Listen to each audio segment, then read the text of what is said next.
Good evening and live from the lounge of the Arcade Comedy Theater located in beautiful downtown Pittsburgh. It's the Quarantine Quiz Show featuring Ian McIntosh, Beth Getches, and Nia Johnson.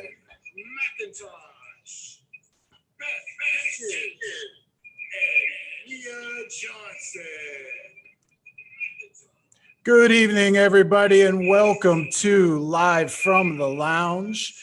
I am your host tonight, Jason Clark. It's good to see everybody here in the lounge. It's been an exciting few days here at the arcade. It's been an amazing couple days here at the theater as we continue to work towards the future of the arcade.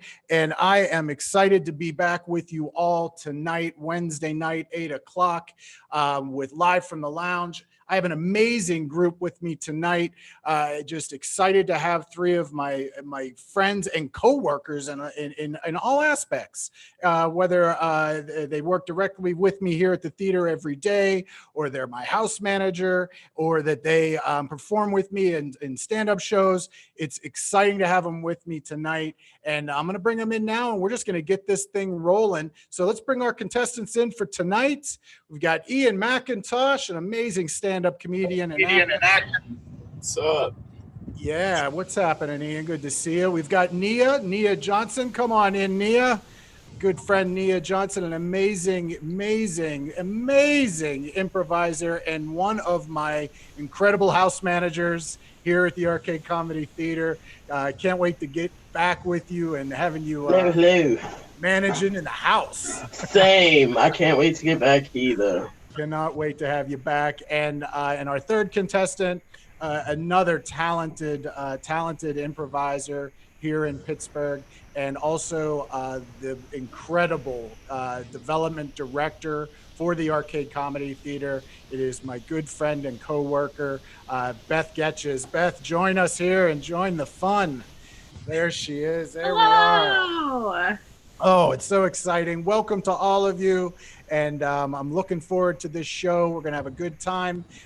Folks, if it's your first time tuning in to watch Live from the Lounge, a quarantine quiz show, the only wrong answers are no answers. If you don't answer the question, that's the only way you could be wrong. It's just a lot of fun to get together and sort of let everything else go for about an hour and have some fun and play this fun little game. Again, thank you to all of our staff at our home office, at the corporate office in Walla Walla, Washington.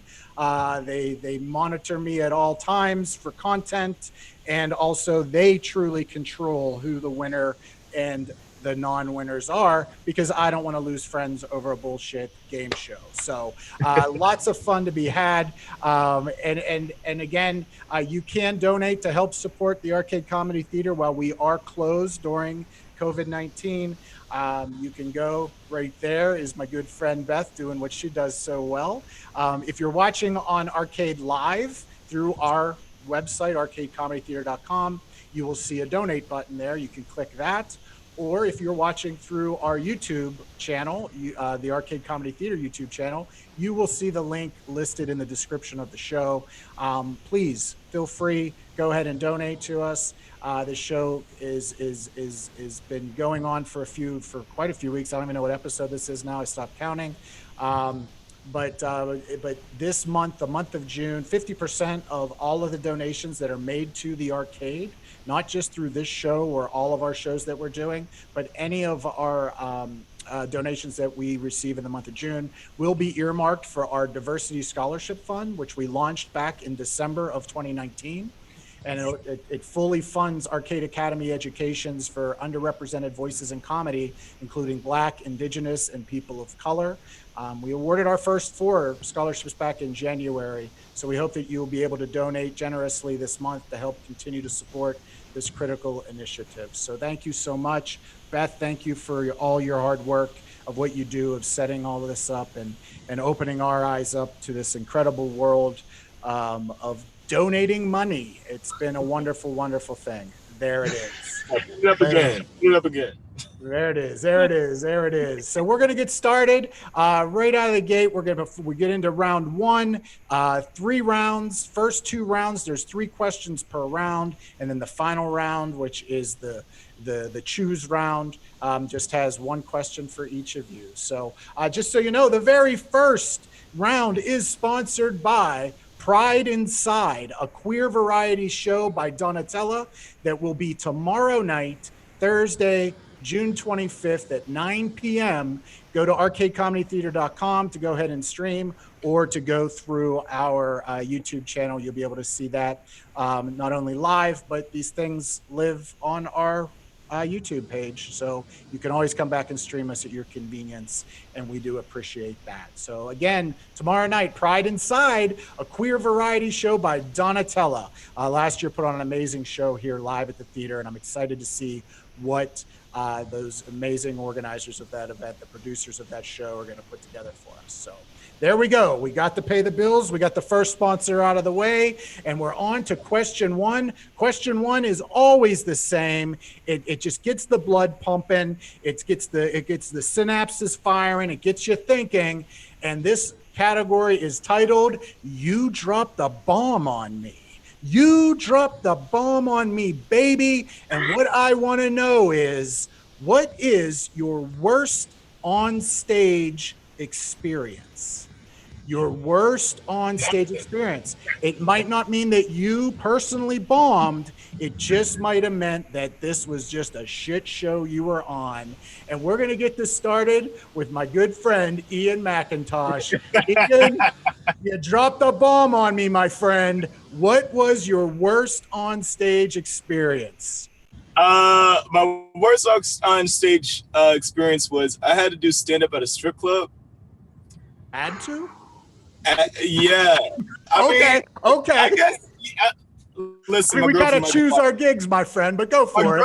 My girlfriend might be watching. But we went there on a Monday at 9 p.m. Nobody was there. As soon as we got there, the owner of the theater, of the strip club, he was like, "Hey, you can't make fun of the clients." And there was 2 dudes there, and they look slimy as shit. Like, they just look like slugs. And they're just like, it's in between stripper then comedy. So nobody wanted to see any of that. Oh my God. So I go up and I'm sitting here, I'm telling my first couple of jokes, nobody's laughing.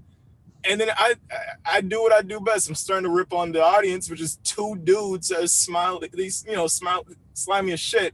The strippers start laughing, and then they just cut my mic and they kicked me off stage immediately. Oh man, there's so much to unpack in that story, my friend. I got to tell you, you're an amazing stand-up comic. You are well beyond the stage of your career that you have to take every goddamn gig. You say no to that stuff. You could come perform on my deck of my house rather than go play a strip club, and I might take my t-shirt off if you ask me nicely. All right, cool. Good deal. Good story. Good start to things. Things are flowing. Beth, my friend, worst on stage experience. Drop that bomb on us. Okay. So this was back when I was living in Oklahoma, and I was on a team called Crayons, which is like a penny arcade equivalent, like doing improv for kids. And we had gotten booked for a private birthday gig that was supposed to be at a hotel.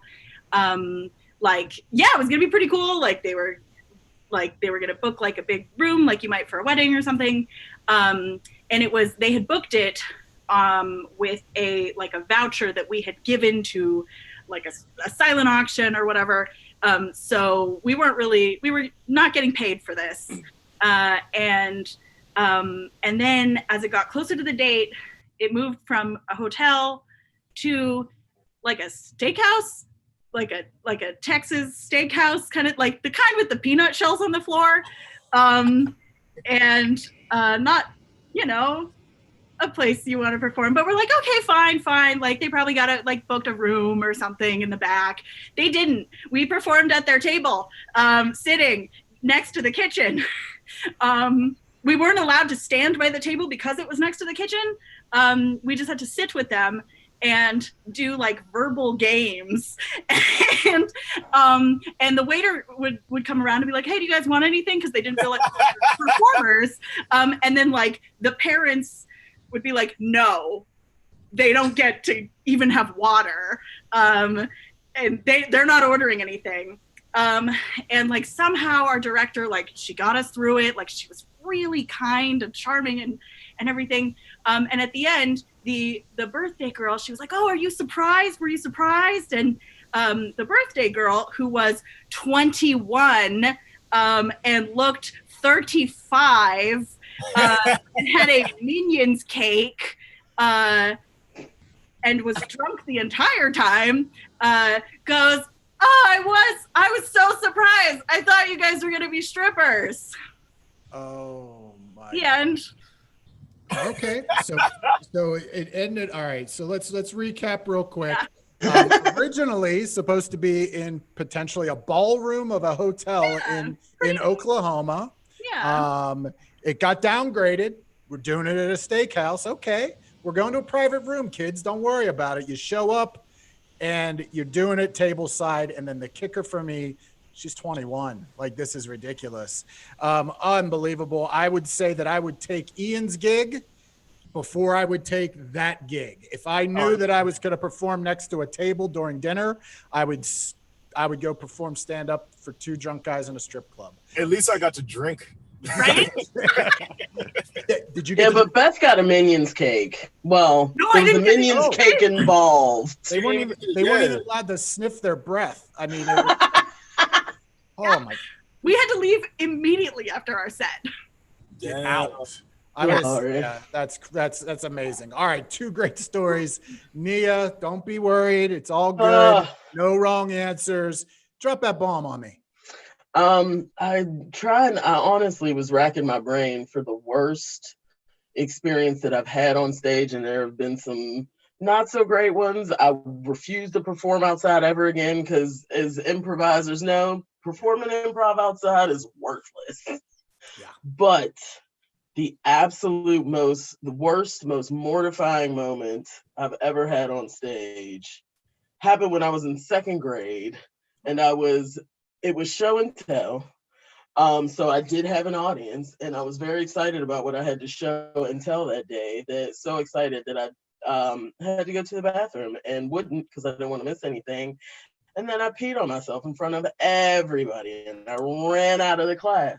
So I was the pee girl for the rest of second grade into third grade, until one day I'm sitting there and I look over and the kid sitting next to me, there was a puddle under him, and I swear I was 8, and I was like, oh, thank God.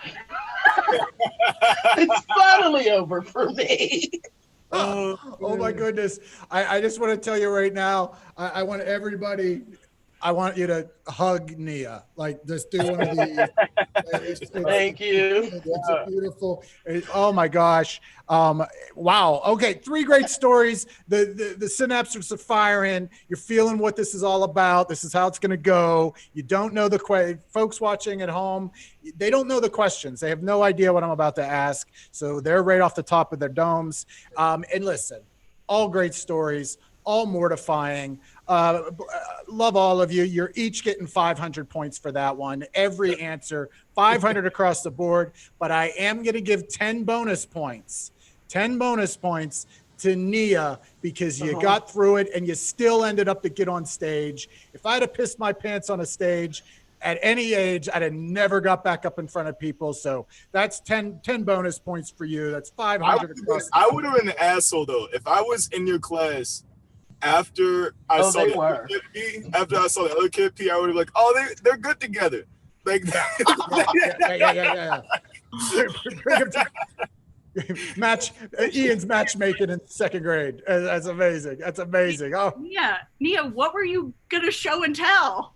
I don't even remember, but it was very important at the time. My goodness. Well, good stuff. There you go. Question 1 out of the way. Moving on. Question 2 in round 1. It is from the category, ooh, what's that smell? Ooh, what's that smell? I want to know, what is a childhood smell that you, if you smell it now, reminds you of a great thing of your childhood? Something that you smell, whether it's a perfume maybe that reminds you of somebody from your childhood, a food that you smell.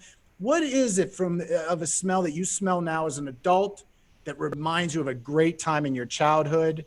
And I generally don't pick on the person that looks like they're thinking the hardest, but Beth, you are truly on my board as the first one to answer this question. So what's that smell? What's that smell, Beth? My first thought is like pancakes, because I feel like on weekends, if you smell like pancakes wafting upstairs, you're like, oh man, Dad is cooking and there's pancakes and they're almost done, thank goodness. It's a great smell. Yeah, that's all I got. I love it. No, that's it. That's all we need. There doesn't have to be a big story. It's just, hey, this is it. This is what makes me feel good. Nia, what's that smell that makes you just, feel real good inside? Any cookies that are baking, because I grew up in Point Breeze and everyone knows Bakery Square is a shopping hub now, but it was the Nabisco factory when I was growing up. And I honestly thought that all kids grew up with their neighborhood just randomly smelling like cookies every so often. That's a good one. No, yeah, that's a good one. So people from that just new to Pittsburgh or maybe not familiar with that part of town. Yeah, that's why it's called Bakery Square, that it was a Nabisco bakery. It's funny that, the smell of the factory, there is a Daly's juice plant that is in just outside of Oakmont. And you will smell grape juice. Boy, it's really strong when you drive past it. So yes, factory smelled cookies. Any cookies takes Nia back to living out that way and smelling the Nabisco plant. So great job there. And Ian, what's that smell that just makes you feel all good and fuzzy inside? So it comes with a really quick story. My mother would always make us clean up the house on Saturdays. So we would pretend to be asleep. I mean, knocked out, damn near dead. And my mother would make these sausage sandwiches in the morning. God. And you couldn't pretend to be asleep. You hungry as shit. She's pouring the orange juice and everything. And it's just like, dude, it's just, fuck, I'm gonna get up. And then I come downstairs and there's like one of them. And she's eating them. It's like bullshit. Because she knew. She was like, you guys are assholes. I knew you were asleep. You're trying to act like you're asleep. That's bullshit. No, I start cleaning up now. Yeah, that's my favorite, because we never would get it. It was just like, at that moment, we would never get it. I mean, she's not a monster. She'd eat us later. But it was. Okay. I was going to say, would there be one waiting for you when you were done doing your chores? Yeah. I mean, yeah. But yeah, she would play tricks. She would play tricks to make us. Your mom's cold, and I like it. Oh yeah, that's hard. That's hard. One follow-up question before I do some scoring: patties or links on that sausage sandwich? Is that a patty or a link? Links. Links. Oh, yeah, I know, right? Link yeah, Bob Evans links. Hey, I will do a link, and I'll take it and put it on a hot dog bun.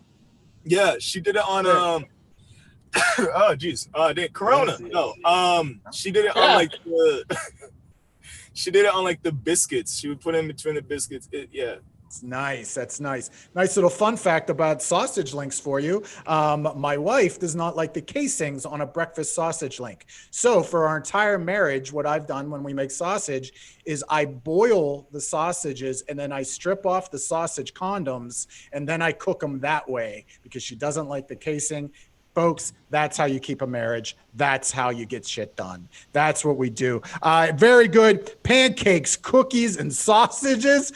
Oh my, unbelievable. I'm going with the two breakfasts. I really like that. I like the idea of the two breakfasts. I can eat 2 pancakes with a multiplier of 10. Beth, that's 20 points for you. Ian, sausage links. I don't know how many sausage links go on there. I'm thinking a standard biscuit. I could probably get 3 with a multiplier of 10. That gives you 30 points. And Nia, I can eat a dozen cookies right now. No question asked. By a multiplier of 10, that is 120 points for that round. Great job, everybody, for that question. I love to know what that smell is. Good Good stuff. On to question number 3 in round 1. A crowd favorite. I get the most emails. I get the most tweets. I get the most Instagram private messages. They slide into my DMs and they want to know and talk about serial killers, folks. They want to talk about serial killers. I love serial killer podcasts. I get a little freaked out. I can't listen to them when I'm putting the garbage out at night. I get a little spooked out. So serial killers is the category. And what I want to know, Nia. Yes. What is your favorite breakfast cereal? When you go to the pantry, what cereal like you're down in the dumps and you're like, you know what? I want to lift my spirits with a nice bowl of cereal. What is your go-to cereal? It's going to have to be, and this is not super exciting, but it's going to have to be cornflakes with bananas in them because that's what my grandfather loved and that's what we all ate because of it. So oh, you just hit me in the gut. Cornflakes with bananas. Story. Oh, that's amazing. Cornflakes, which I've not had in a minute, and I do enjoy them. Me either, actually. And I'm one of the rare people that don't mind that they get soggy. No, I'm good with some slog. Yeah, it doesn't bother me. No, I'm good. I'm good with the sludge at the end. That's good stuff. All right. Good answer. Good answer. Ian, I got a feeling yours is going to be sugar coated. It's going to be nuts. You're getting crazy. Hey, young gun, what's your cereal? Kicks. Oh, all right. I was playing Cinnamon Toast Crunch. My girlfriend likes Kicks, and I think she's a serial killer. More thanks. Cinnamon Toast Crunch is the choice of my 21-year-old son. He introduced me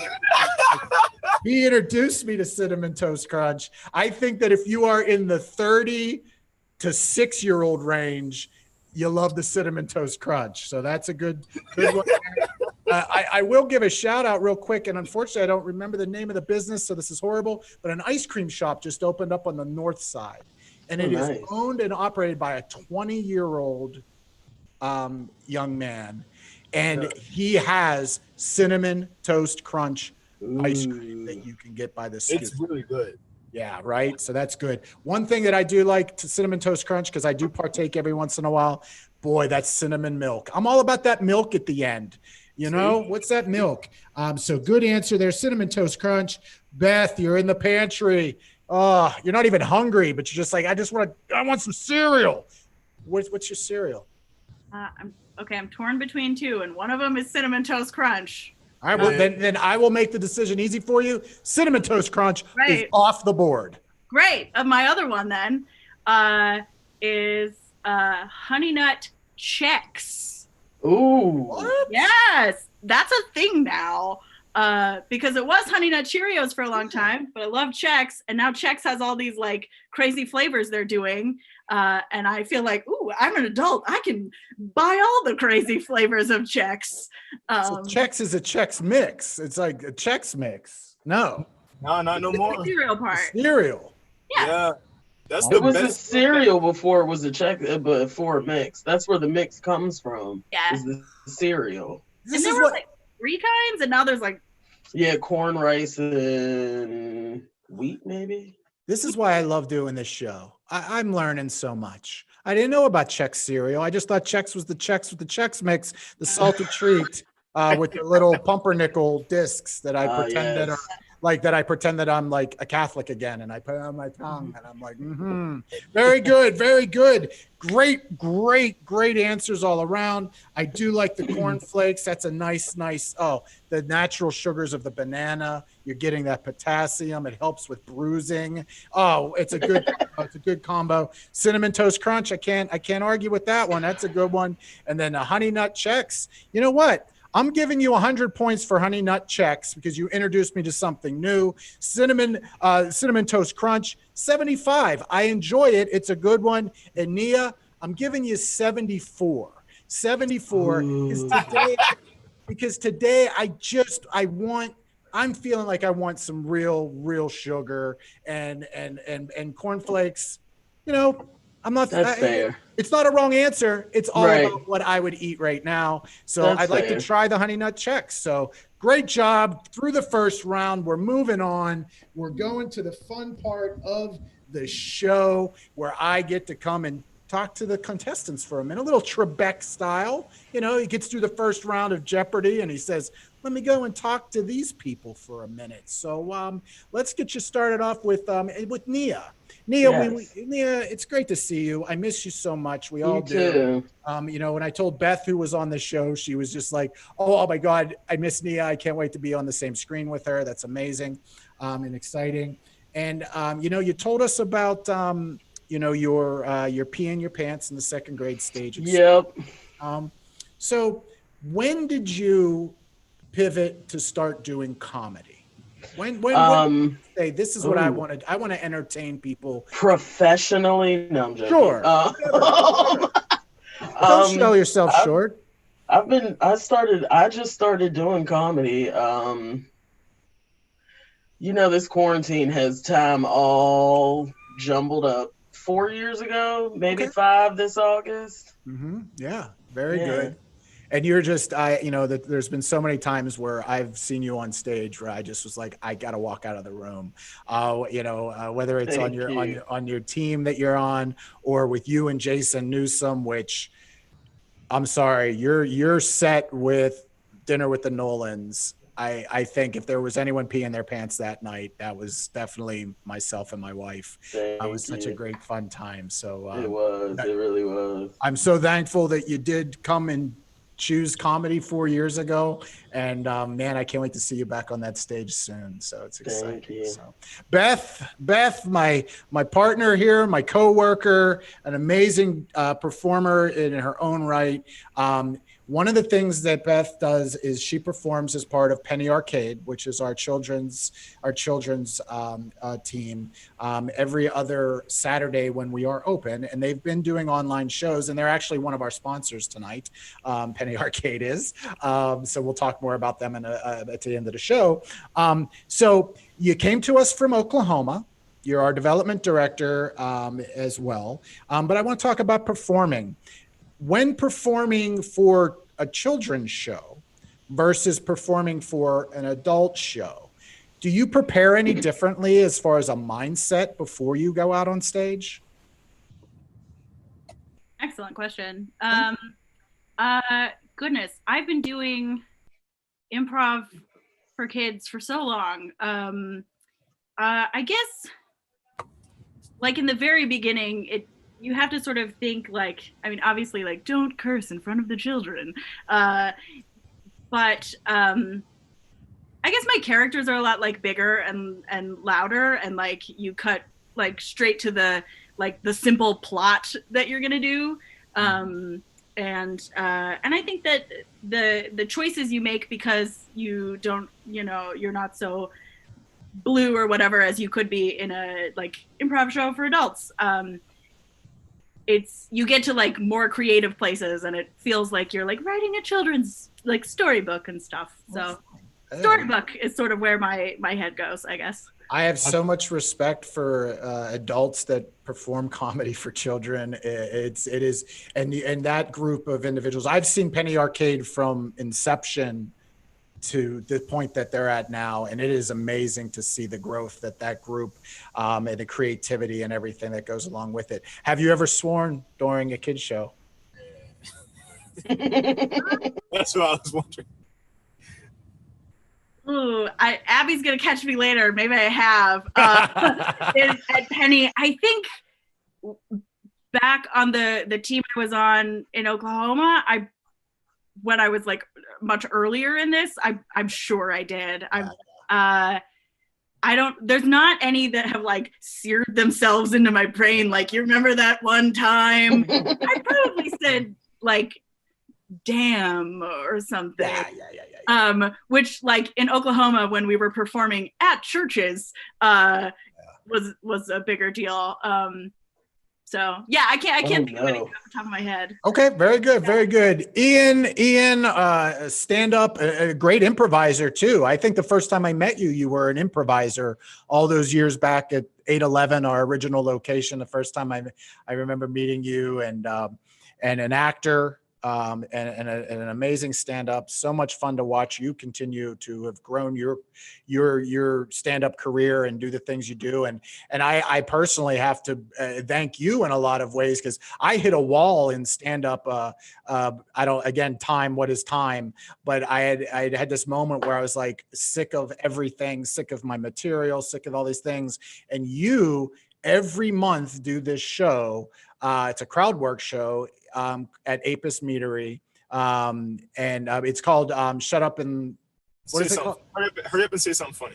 Hurry up and say something funny. And I had talked to Ian, and Ian was like, you need to just come do the show. Just come do this show. And it was the night after I basically came home to my wife and said, I think I'm done doing this. I'm sick of it. And I went down and hung out down there and jumped up there and had the time of my life and said, man, this is why I love doing this. And Ian, you're so good at it. You're so good at crowd work. When did you know that crowd work was something that you felt that, boy, I'm really comfortable with this part of stand-up, and I'm really good at it too? I think before I even did stand-up, I've always been trying to basically make random people laugh by asking them questions and then flip it on them. Yeah. And that's basically my trick of doing, crowd work. So it's just like the first time Dom Shuck, the showrunner down there, invited me down there, I wasn't even nervous. I was like, yeah, like this is actually kind of cool to like be able to do it, because you can't just do a regular show of just crowd work. It's hard to do because people are going to look at you like, oh, you don't have jokes? Like you're just going to talk to us? But that's the only show that, it's okay to do that. And yeah, I just always loved it. Yeah. I mean, I think it definitely plays to the improv brain, right? Yeah, definitely. The improv, that's what I found. Like my improv brain was just like, oh, let's do this. And you're sitting there and you're building a case. And, an incredibly accomplished stand-up comedian, Ian Bagg, who was here and spent some time here at the arcade, and I've spent some time talking with him. His show virtually feels like a crowd work show if you watch his material, but it's structured. So anytime anybody calls him out on it, he's like, nah, man, I'm structuring this. Right. But it's a lot of crowd participation. So really fun. Thank you all. Great stuff. I'm glad you're here. Let's get into round two. Round two is sponsored by Nikki's Thai Kitchen. Why is it sponsored by Nikki's Thai? Because I want Nikki's Thai. That's why I want it right now. I want the damn coconut curry. I want it all. They have several Pittsburgh locations. We have one that is half a block from the theater, and I need to go get some. And I will tell you that a review quote about Nikki's Thai: bad Thai food is good, and this is great fucking Thai food. And that is from Todd Glass, the national treasure of stand-up comedy. That was his comment when we ate at Nikki's Thai. So Nikki's Thai, I believe three different locations. Support them, nikkisThaiKitchen.com. Go to their website to find out how they are operating during this time of COVID dining. So that's it. Nikki's Thai sponsoring round two. And on to question one of my favorite questions. It is from the category, is that who I think that is? Is that who I think that is? What I want to know is a chance encounter you've had with a celebrity. Not on a show with them, not as their opening act, Ian, nothing like that. Possibly hanging out at the Pittsburgh airport and Franco Harris comes walking up to you and it's not the statue. That could have happened here in Pittsburgh. So what is that chance encounter with a celebrity where you had to stop and turn to your friend and go, is that who I think that is? So let's go with Nia on that one. Nia, you look like you got a good one loaded. There's several. Yes. But there are several, including the time that we stopped and just happened to ask Mr. Rogers for directions, which was amazing. And he was the nicest, of course, person that you're ever going to run into. Did he take his shoes off before he did it and change his sweater? He did not, because he was standing on the sidewalk and we pulled over in a minivan and said, hey, do you know where this street is? Please tell me that when Mr. Rogers gave you directions, he said you go down the street And when you get to the Kogos, you turn left. And if you get to the firehouse, you went too far. He did not. I was hoping. He did not. Okay. But wait, because that is not my story. No, I go just for had it. to tell everyone that I met Mr. Rogers. Damn it. When I was in New York for my 30th birthday, I was literally just wandering around Manhattan by myself, and I saw Blythe Danner, Gwyneth Paltrow's mother, standing on the corner across the street from me. So I crossed the street, and I walked by her, and I made contact, and I just said, "I know who you are," and I kept walking. And kept walking. That is amazing. She goes, as cool as can be, you looked her in her eyes and said, "I know who you are," and gone. Oh, Let's go. I love it. I love it. Blythe Danner hanging out in Manhattan, and Nia's just like, "What up? I know you. I'm going to get a slice of pizza." That is great stuff. Great stuff. All right. On to Ian. Ian, what is your chance encounter, friend? I used to work on film sets, so I worked on Fences, the movie, and I brought one of my stand-up friends, Eric Webb Jr.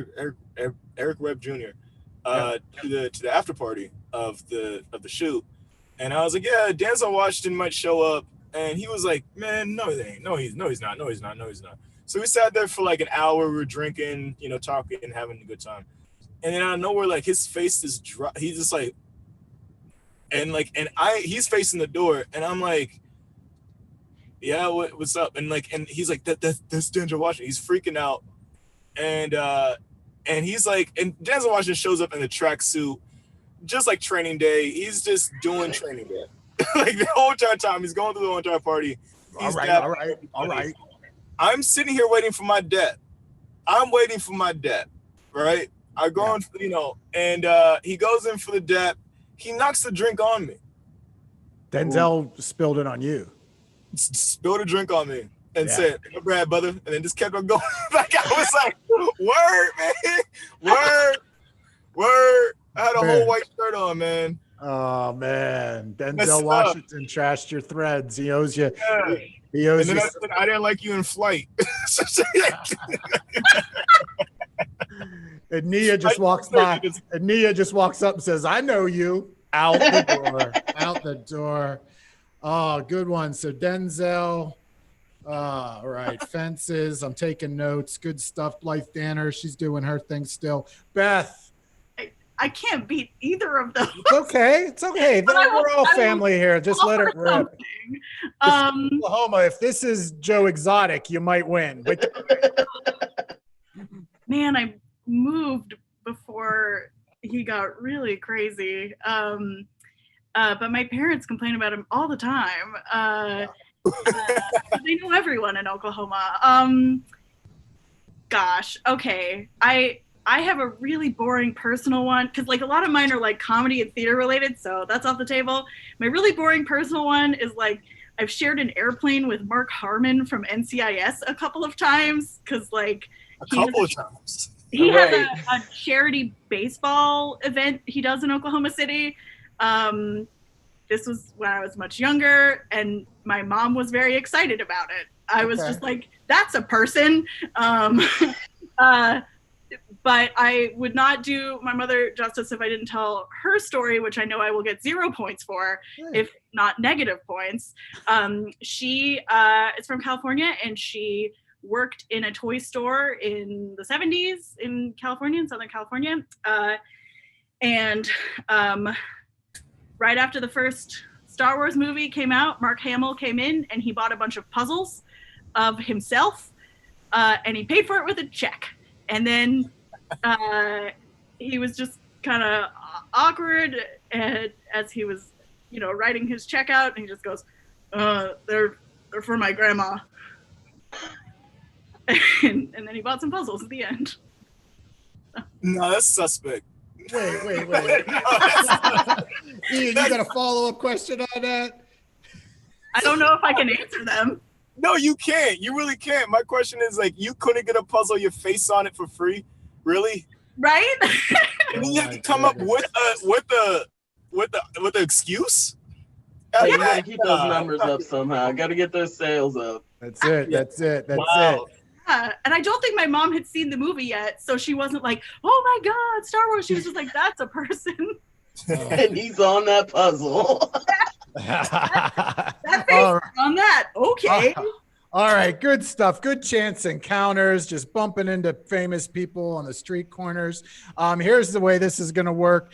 Blythe Danner has been in over 45 movies. So that's a little fun fact for you. I Blythe did not Danner, know that. just over 45 movies. That is going to give you not 45 points because we have our 45th president in the office, and I won't go that route. Thank you. So I am going to go ahead and give you a nice even 50 points, a nice even 50 points.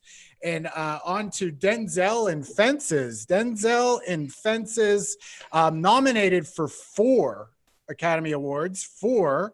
And we're going to go ahead and give you a multiplier of 10 for that. So you're up to 40, but then we're going to give you bonus points. Oh, he was so pissed at that. He left.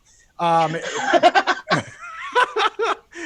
going to give you bonus points for losing your shirt, ruining your shirt. I feel bad. I'm probably going to put the value of said shirt around $35. So that's putting you at 75 points, 75 points for that. And I then feel like you have to calculate in Denzel Washington's personal vendetta against Ian as well. Oh yeah, that's a good one. That's a good one. That's a good one. And then, Beth, you're absolutely right. I can only take your own personal experiences. We did love Mom's Story. Mark Harmon, the earliest memory I have of Mark Harmon, he was in this movie called Summer School in 1987. Nia, we're the same age. What he was, where he basically... He also played Ted Bundy. And he played Ted Bundy. So in 1987, we're going to go ahead and give you 87 points, but then we're going to subtract 20 for the Mom's Story, carry the 1. So 67 points. 67 points for your story because Mark Harmon was in the blockbuster. See, here's the thing with Summer School. 1987 was the year that cable came to my town. So that's when we first got cable television, which means that HBO played the same 3 movies on rotation. And it was Summer School. It was American Werewolf in London, which still scares me to death to today. And then the third one, Grease 2, which I have seen Grease 2 well over 100 times. And if anyone, when COVID breaks, if you want to have a Grease 2 watch party with me, I will host that shit. We will sing Cool Rider together. Ian's looking at me and he's like, come on, bro. No. I've never seen it. I'm in. Then you're the guest of honor, brother. You're my guest of honor. So there you go. We're moving on to question number 2. Question number 2 from the category, I've got the power. I've got the power, everybody. I want to know, what, if you could, would be your superpower? If you were a superhero, what would be your superpower from the category I've got the power? Ian, and please note that whenever this superpower is said, that superpower is off the board. So that cannot be duplicated. So Ian gets to go first. Ian, what's your superpower?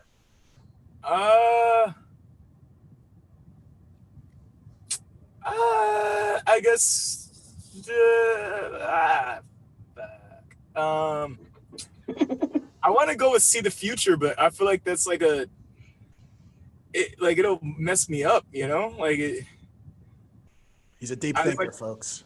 Yeah, I don't know. I don't want to walk into Giant Eagle and then look at an old lady like, you're gonna die soon. It's just dude, that's messed up. But I do want to have the power to know what the Powerball is. So I'm gonna have to go with seeing the future. I'm still gonna do it. I mean, it's just gonna be rough. All right, seeing the future. All right. Selectively. Yeah, it could be selective. It could be selective. Yeah. That's true. It could be selective. All right, and you got some powers, Beth. What's your superpower, friend? I'm gonna say teleportation because I like traveling a lot, and that would make things faster and cheaper. Hey, very good. Yeah, that's good economically. Yeah, and You may never have to pack again either. I know. That would be amazing. if you get to your destination and you forgot your toothbrush, boom, you just go back and I get it. It's an amazing power. It's amazing. Nia, what's your superpower? Ooh, I think that I would like to be able to travel, easily travel through dimensions. Dimensional travel. Yeah. Ooh, I don't even know. Wow. Okay. What's happening on other timelines? If I don't like this, I'm out. All right. And put them together. While we're talking about it, if you haven't, let me plug the movie Coherence, is recommended by Mercy Odner. It was amazing, and it is about the space-time continuum, and the whole movie was improvised. They had an outline, but it was improvised. It's on Hulu. That's all I'm saying. One more time. What's the title of that movie? Coherence. Coherence. It's a head scratcher. All right, coherence. All right, so we got Ian who wants to see into the future, selectively. He doesn't want to see an older individual standing in line and going, "Oh, enjoy that bagel because you're dead tomorrow." Teleportation from Beth. Beth wants to be able to travel the world in a snap of a finger. It's amazing. And Nia, dimensional travel.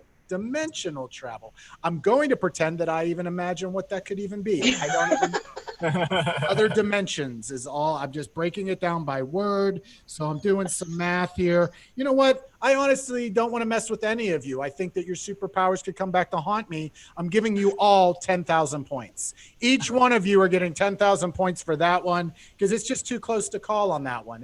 They're all great choices. So we're going to move on to question number 3 because time's a ticking and I do not blow the light. Here we go on to question number 3. And this one, we're going to get into it, folks. We're going to lower the lights and we're going to talk about your first time. Yeah. We're going to get into your first time. What was that experience like when you had your first job? What was your first job? What was the first job that you officially got money for? And Ian, in the after show, we will talk about what you wanted to tell us. So, Beth, what was your first official job that you collected a pay stub for? Oh, okay. I was gonna say babysitting, but that's not a pay stub. It can be either way you want to go. It's just no pay stub. Let's see. I was a receptionist at an NPR affiliate. Oh. Yep. Nice. And how old were you, if I may ask? You got your first paying gig. 17.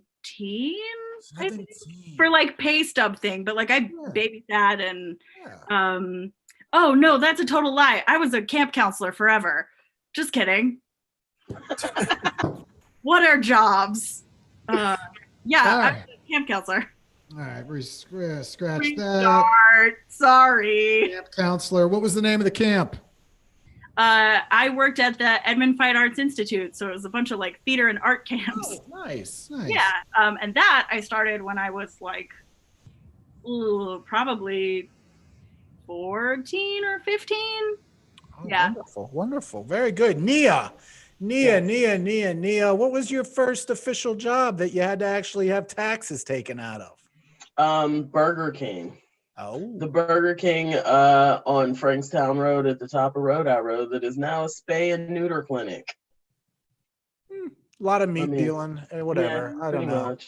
Whatever. I don't know. It's something. Burger King. I will tell you, I am a fan of the King. I do. I'm still an old school, like when I want like just a chicken sandwich from a fast food joint, I go with the original. It's that on that one. Sub. Yeah.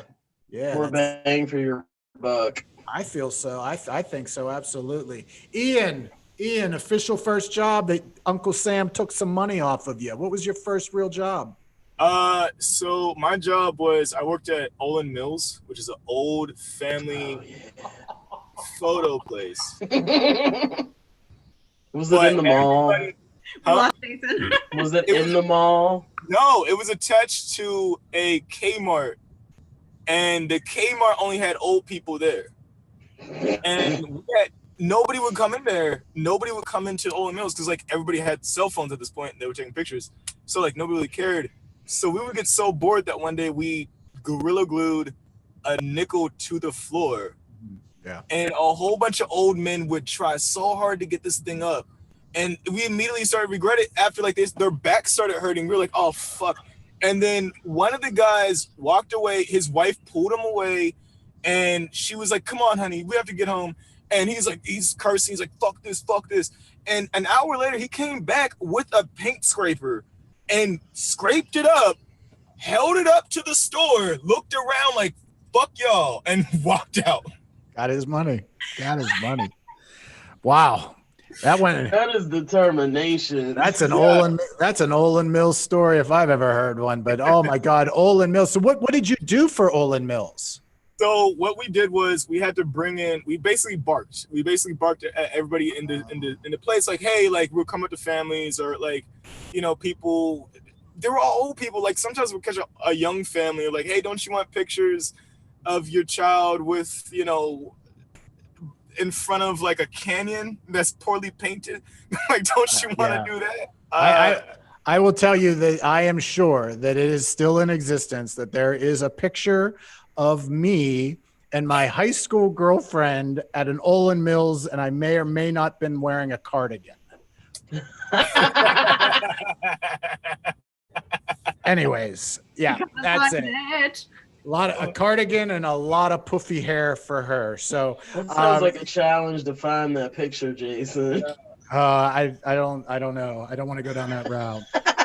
I do not need to go. Internet, go. Do what you can do best, internet. Yes. Very good. So we went from camp counseling in Oklahoma to an arts camp. Burger King. We're going to the Burger King. We're living with the king. And then Olin Mills. This is tough because, you know, I love all of you, but I got to pick points. It doesn't mean that you're wrong, but my goodness, I got to say, camp counselor, what an amazing job that is. That's very difficult. I'm giving you 200 points. No witty reason. Just a nice 200 points for that. Olin Mills, it brought me back to a dark space, and I'm sorry for that, Ian. And you were torturing the elderly. You're getting 75 for that one. And I deserve that. That's fair. Yeah, I have not had anything today but a sub from Jimmy John's at noon, and there's a Burger King right here. Never that Burger King. I got it. That Burger King. Oh, talk me off the ledge. Call me afterwards, okay? No, never that Burger King. But I do imagine. Did you wear a paper hat? Did you wear the ball cap? What was the uniform? Because this matters to what I'm going to give you for points. Honestly, I don't remember the hat. It was not the paper hat. So it may have been a ball cap. I don't even remember a hat. Okay, so that's 201 points. 201 points. If you wore the paper hat, it would have been 250, but you got 201 points for that because I love the idea of a paper hat. So there we are through round 2, and we're coming to the close. Look at the clock. I'm going to hit the time. We're going to do this right. On to round 3, which is our choose round, but it is sponsored by Penny Arcade Online Kids Comedy Show. This Saturday, June 27th at 1 p.m.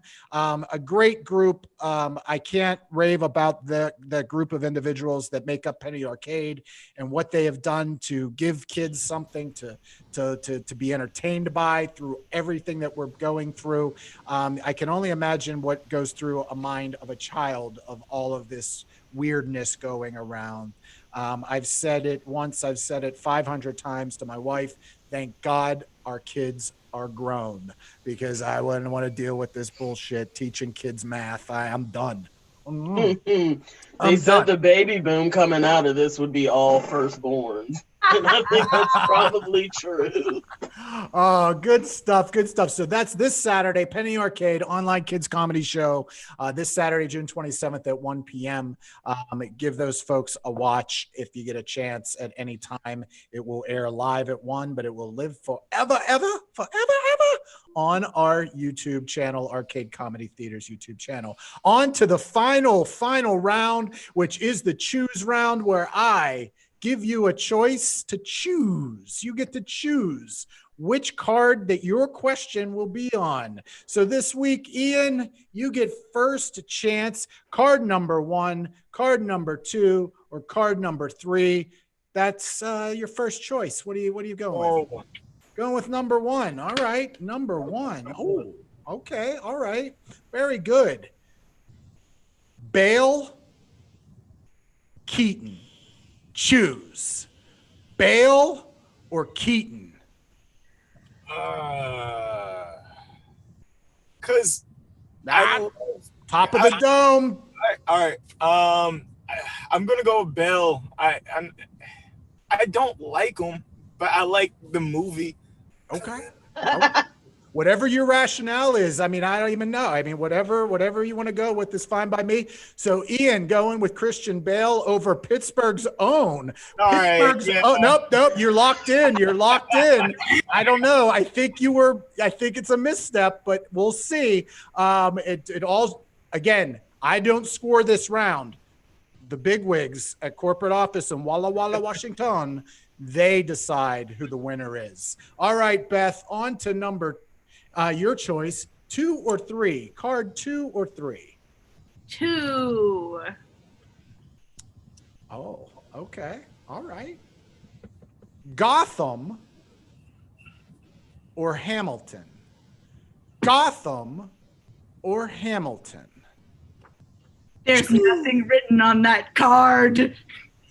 I just came up with that to tear my heart in two. Hey, you chose the card. If you would have chose the other one, it was Bale or Keaton. So hey, whatever. Okay.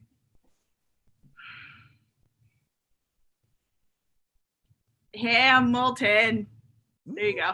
Okay, very good. It's okay.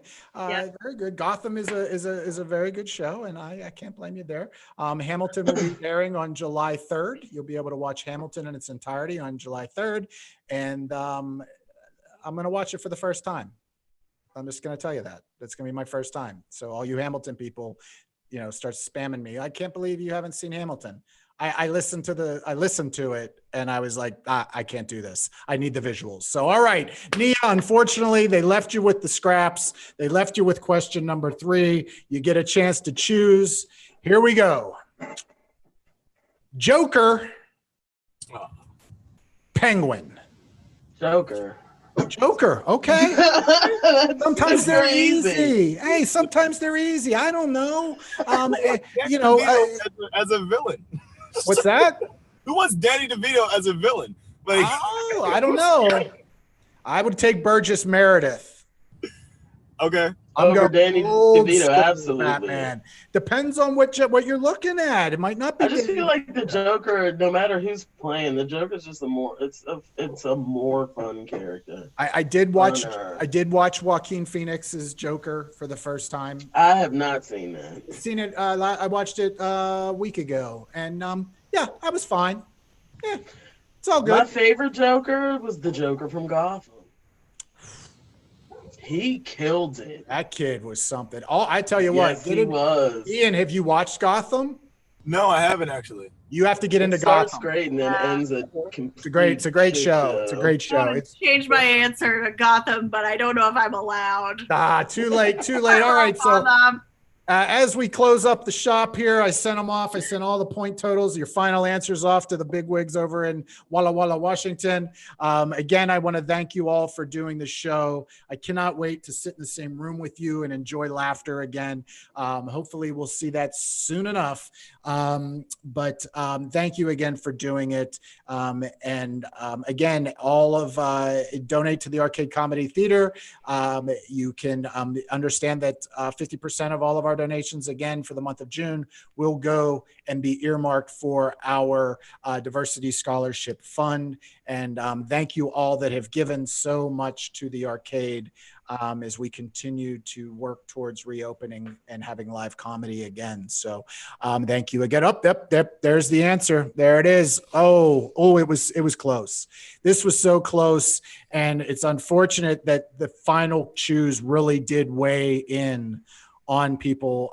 And Ian, you knew you were doomed. You picked against Pittsburgh. The home office folks, they live in Walla Walla, Washington, but they are from Pittsburgh, and their favorite movie is Gung Ho. So you, sir, finished in third place. You finished in third place tonight, but you only finished in third place by 1 point. It was very close. It was very close. And our winner tonight, it just by the strength of everything, it's Nia. Nia, the Joker, took you out, took you over the top. And honestly, Beth, Gotham would have won you this. Gotham would have won you this episode. After I said it. Yeah, you knew it cost you. It was a Batman themed category, and you went against the theme, and that is frowned upon with the folks over at the home office. Everybody, thank you for tuning in. Whenever you're watching this live or whatnot, please go and subscribe to the Arcade Comedy Theater YouTube channel. We will continue to work to produce more content that'll be going onto YouTube. Please stay tuned for that. Give us a like and a love on all the social medias at Arcade Comedy Theater. And we will see you again next Wednesday, 8 o'clock here live from the lounge for our final episode. Thank you all for tuning in, and